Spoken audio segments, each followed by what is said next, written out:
राधे राधे दोस्तों, जय श्री कृष्ण। आप सभी का एक बार फिर से स्वागत है। दोस्तों, घर की दशा सुधारने के लिए, घर में सुख समृद्धि के लिए स्त्रियां अपने घर में दशा माता का पूजन करती हैं। यह पूजन विशेष रूप से पीपल के पास जाकर किया जाता है। आप चाहें तो इस सामग्री से पीपल के पास जाकर भी पूजन कर सकते हैं या फिर घर में भी यह पूजन कर सकते हैं।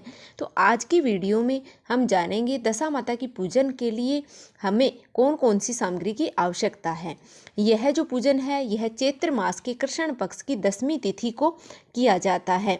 तो देखिए, यहाँ पर हम सबसे पहले मोली लपेट करके और गणेश जी है वो बना लेते हैं। आप चाहें तो गणेश जी की फोटो या फिर मूर्ति है वो भी आप ले सकते हैं, क्योंकि सभी पूजन में हमें गणेश जी की आवश्यकता होती है। इसके साथ में ही देखिए एक विशेष दीपक हमें तैयार करना होता है। तो दीपक हमें लंबी बातियों वाला दीपक तैयार करना है। तो 2 बाती इसमें लगाई जाती हैं। तो 2 कॉटन की बाती मैंने यहाँ पर लगा करके और दीपक तैयार कर लिया है। देसी घी का दीपक हम यहाँ पर जलाएंगे।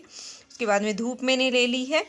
इसी के साथ में हम यहाँ पर लेंगे अक्षत। चावल हम ले लेंगे थोड़े से, क्योंकि चावल हम कोई भी पूजा करते हैं तो हमें मुख्य रूप से चाहिए होते हैं। और चावल हमें ध्यान रखना है कि टूटे हुए नहीं होने चाहिए। उसके बाद में हम हल्दी यहाँ पर ले लेंगे। तो यह वो हल्दी है जो हमने होली की जल दिखाई थी। आप गांठों को भी जल दिखा करके लेकर आ सकते हैं। उसके बाद में मैंने कुमकुम ले ली है, जो रोली हमें तिलक करने के लिए। और टिकियाँ हमें देनी होती हैं हल्दी की, मेहंदी की और कुमकुम की। तो टिकियाँ 10-10 टिकियाँ देनी होती हैं। उसके लिए मैंने हल्दी, मेहंदी और रोली है वो ले ली है। उसके बाद में ये जो गांठें हैं ये भी आप ले सकते हैं, मतलब जल दिखा करके होली की। और फिर इनको पीस करके आप रात में भिगो करके सुबह पीस करके और उससे भी आप डोरा है वो रंग सकते हैं, या फिर आपने जो हल्दी पाउडर लिया उससे आप डोरा रंग सकते हैं। उसके बाद में एक जल का लोटा हमें चाहिए होता है। शुद्ध जल का लोटा यहाँ पर मैंने ले लिया है। तो यह चीज़ें तो हमें घर पर आसानी से ही मिल जाती हैं। साथ में ही हमें चाहिए होता है कच्चा सूत। कच्चा सूत अगर आपको मिल जाता है तो आप वह ले लीजिएगा। अगर कच्चा सूत आपको नहीं मिलता है तो आप कलावा जो हम मोली बांधते हैं वो आप ले लीजिएगा, क्योंकि यह भी कच्चा सूत ही होता है, इसको रंग दिया जाता है। उसके बाद में कुछ सिक्के हमें लेने होते हैं। तो 10 की संख्या में आप 10 सिक्के भी ले सकते हैं, या फिर 10 का नोट भी आप ले सकते हैं, या फिर एक एक करके 10 संख्या का मतलब इस पूजा में बहुत ही अधिक महत्व है। तो आप 10 भी ले सकते हैं। उसके साथ ही मैंने गेहूँ की एक कटोरी ली है, क्योंकि गेहूँ हमें जो 10 कूड़ियाँ बनानी होती हैं पूजा में उसके लिए हमें चाहिए होते हैं। साथ में ही हमें जो कथा हम सुनते हैं तो उसमें भी हमें गेहूं की आवश्यकता होती है। तो मैंने यहाँ पर एक कटोरी है वो गेहूं ले लिए हैं।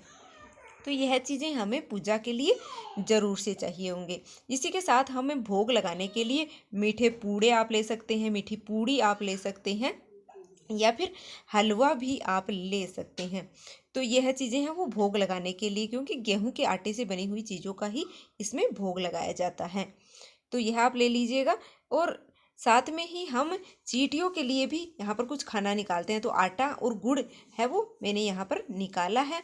और आप बायना निकालने के लिए भी साथ में है वो पूजा में ले सकते हैं। साथ में ही हम यहाँ पर जो दशा माता के लिए गहने बनाए जाते हैं उसकी वीडियो भी चैनल पर आ चुकी है। कैसे बनाए जाते हैं, कितने बनाए जाते हैं, उनकी वीडियो चैनल पर आ चुकी है। ये मैंने तिजोरी यहाँ पर बनाई है दशा माता की, तो वह भी आप देख लीजिएगा वीडियो। तो कुछ गहने आप है वो अपने हिसाब से भी बना सकते हैं, या फिर आप कम या ज़्यादा जितने आपसे बन पाते हैं आपको कुछ गहने दशा माता को अवश्य रूप से अर्पित करने चाहिए।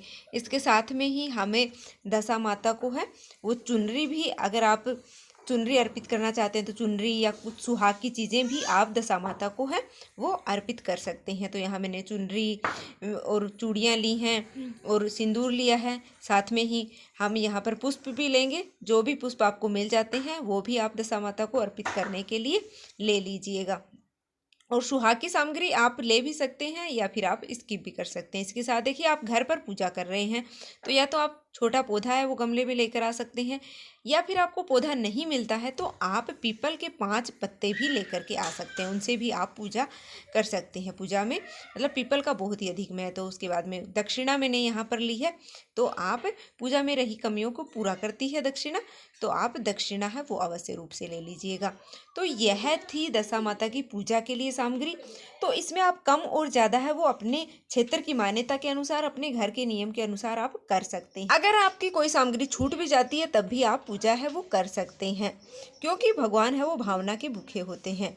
तो पूजा विधि की वीडियो भी चैनल पर जल्द ही आने वाली है, तो आप चैनल को सब्सक्राइब जरूर से कर लीजिएगा। कमेंट बॉक्स में जय दशा माता लिख दीजिएगा और वीडियो को लाइक करना मत भूलना।